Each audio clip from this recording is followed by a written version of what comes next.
So our piece of equipment here today is the Stihl MS201TC.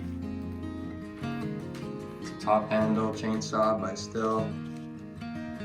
Some safety mechanisms associated with this machine are the front handguard, which protects the operator from protruding branches and stops the hand from slipping into the chain while applying the brake. We also have the chain brake, which stops the chain under load. To test it, you're going to take the brake off, move the chain, apply the brake, and try to move the chain again. We also have a catcher pin, which is on the bottom of the saw. We're going to look to make sure that it's there, it's operational, and it's not worn away. It also stops the chain from coming back and hitting the operator when the chain comes off. We also have the throttle interlock, which must be depressed properly to operate the trigger, as you can see. We also have stickers, safety stickers on the rear of the body, and they show the proper PPE operation and the kickback zone. We also have stickers at the front that show the bar information, chain pitch, and what files to be using.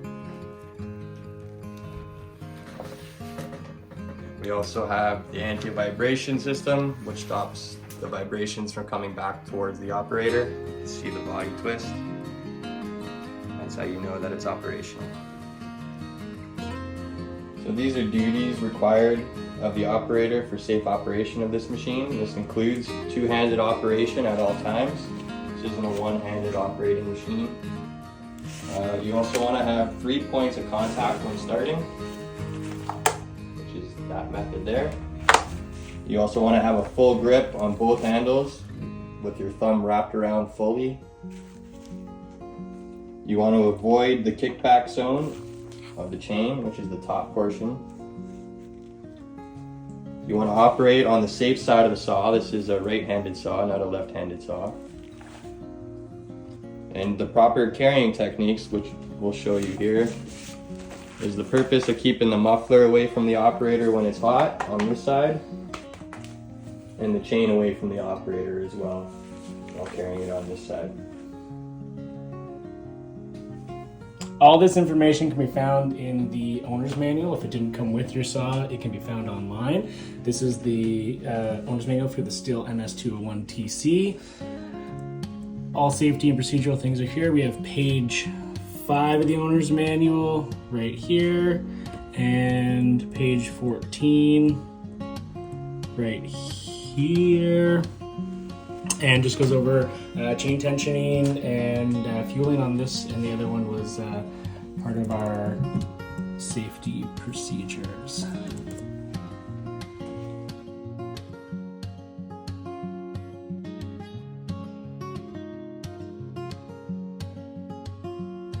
Okay, so a first piece of PPE that we're going to talk about today is the helmet.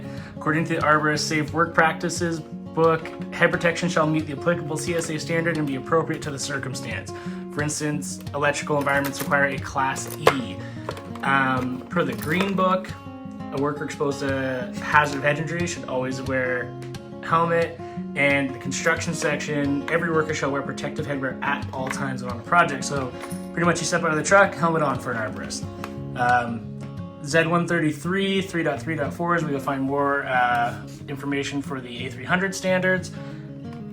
The helmets shall meet ANSI Z89.1 or CSA Z94.1-05, Class C or E, Type 1 or 2, and you can see it on the tags. Helmets must have a tag, must be within 5 years of manufacturing date, which you can see the manufacturing date inside here.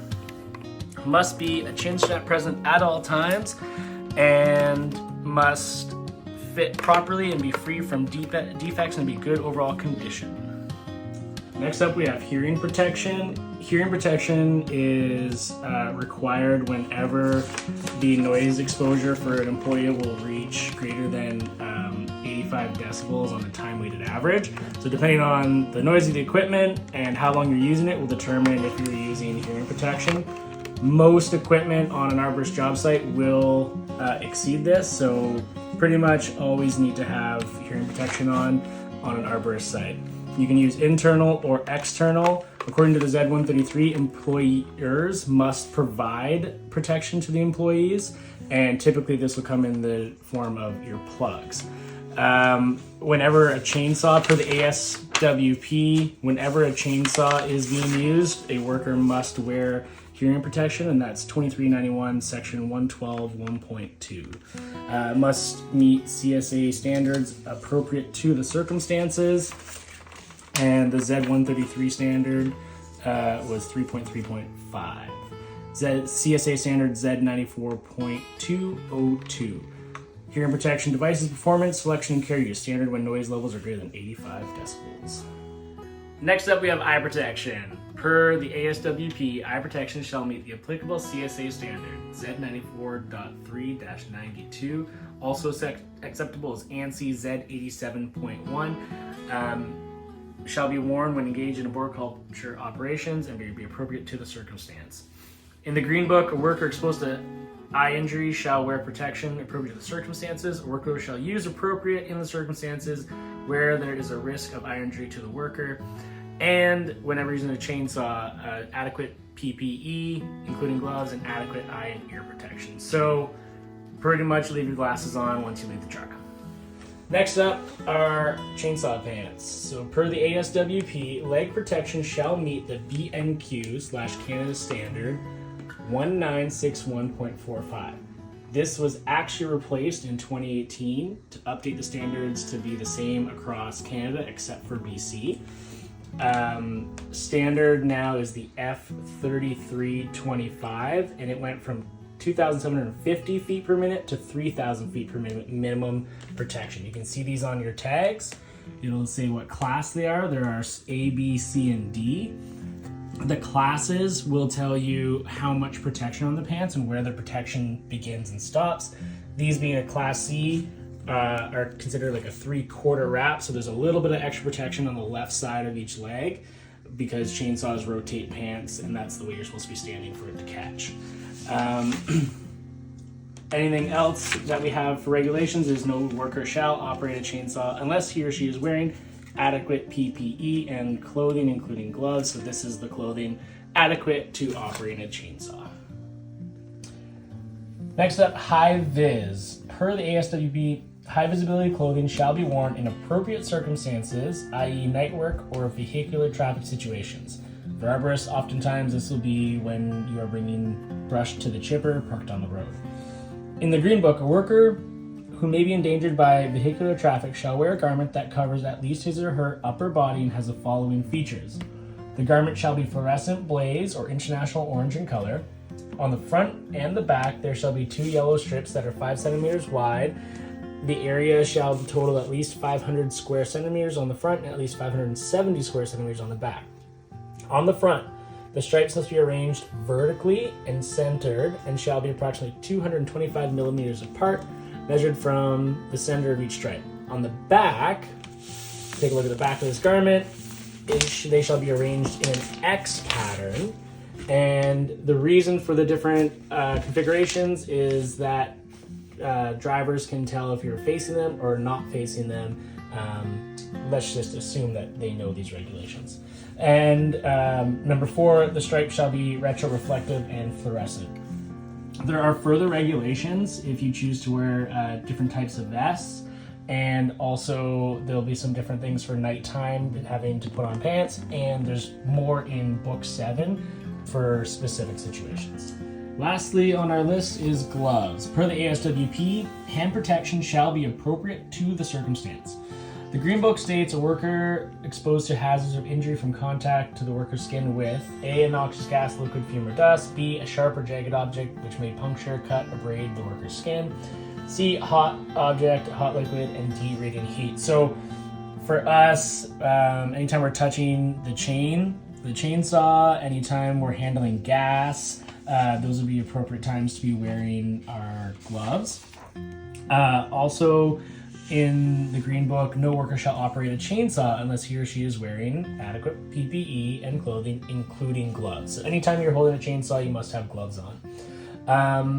In the Z133 regulations 8.7.3, loose fitting items that could create an entanglement hazard, example clothing or jewelry, aerial lift or climbing equipment, improperly PPE, or gauntlet type gloves shall not be worn while operating chippers.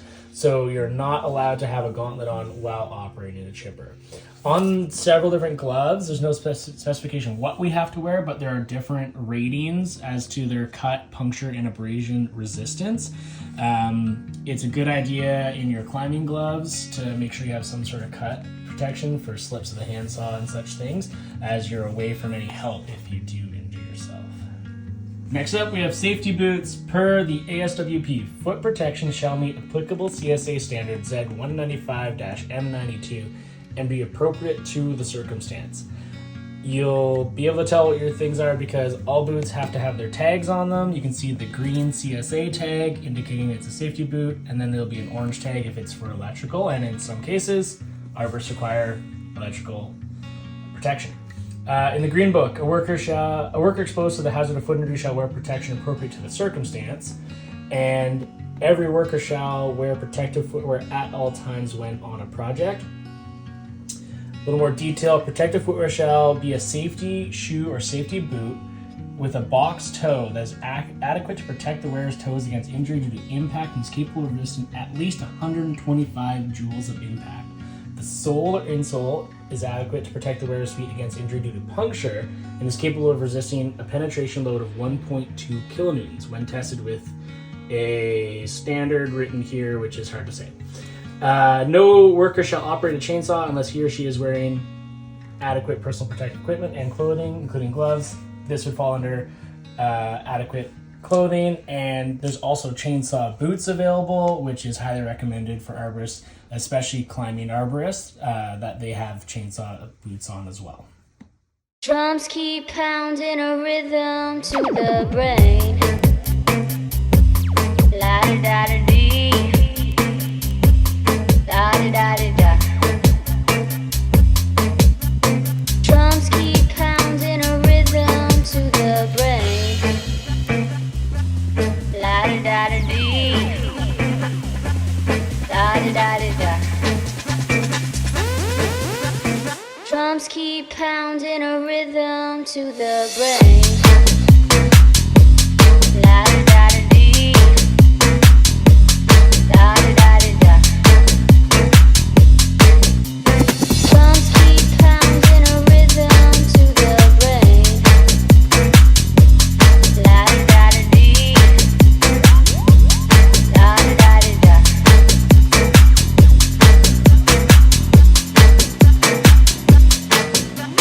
Charleston was once the rage,